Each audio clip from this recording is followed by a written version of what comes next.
Кыргызстанга импорттолгон товардын дээрлик 99% доллар менен бааланып келет. Ал тургай өлкөнүн ичинде ири алып сатуулардын өлчөмүндө АКШ доллары наркы менен сатылат. Бул тууралуу Министрлер кабинетинин төрагасынын орун басары Акылбек Жапаров Ысык көлдө өткөн ИАЭП саммитинде Евразия экономикалык биримдигине кирген мамлекеттердин ортосундагы эсептешүүлөрдө доллардан баш тартып, орток акча биримдигине өтүүнү сунуштады. Ал котормочусу жок сүйлөшкөн мамлекеттердин соода алакасында доллардын котормочу болушу туура эмес деп эсептейт. Принцип здесь достаточно прост. Россия менен Кыргызстан үчүн котормочу жана кулакчындын кереги жок. Анда эмне үчүн соода жүгүртүүдө доллар ортодогу котормочу болуп чыгууда.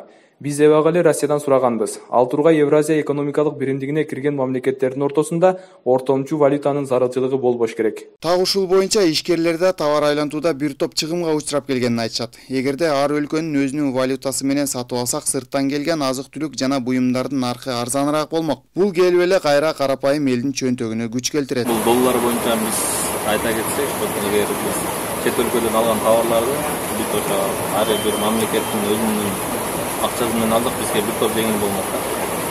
Ортодо доллар деген бизге котормочу болуп калды да. Бул жактан доллар сатып алган калдырды.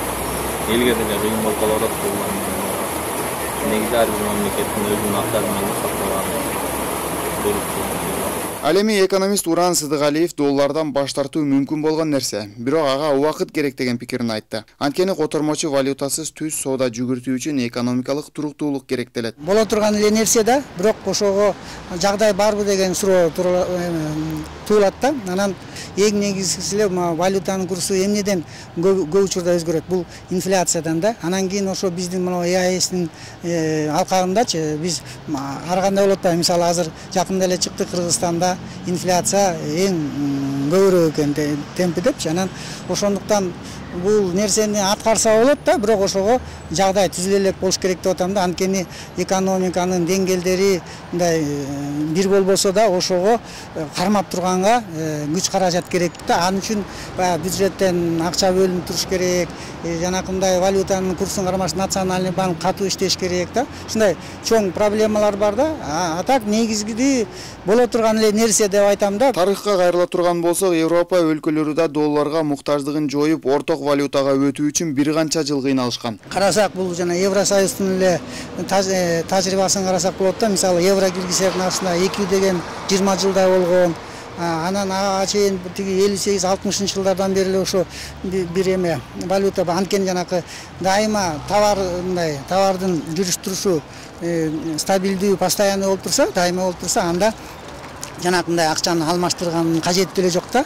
Расход болот да негизи. Анан ошондуктан бул Европада ошо 60 жылдардан бери эле ошо сөз кылып жүрүшүп, анан аягында ошо тиги экөөнү киргизип, акыркы могу 70 жылдын аягынан тиги 90 жылдын жана евро киргенчечи ошону колдонуп жүрүштү да. Анан ошонун киргизген тажрыйбасын караганда аларда көп мындай проблемалар, көйгөйлөр болгон да. Байкап көрсөк, Казакстан жана Орусиянын интернет айдыңдагы сатыкка чыгарылган кыймылдуу жана кыймылсыз мүлктөрүнүн баасына көз чаптырсак, бир гана теңге же рубль менен бааланган. Ал эми жергиликтүү жарнамаларды байкасак, баары доллар менен.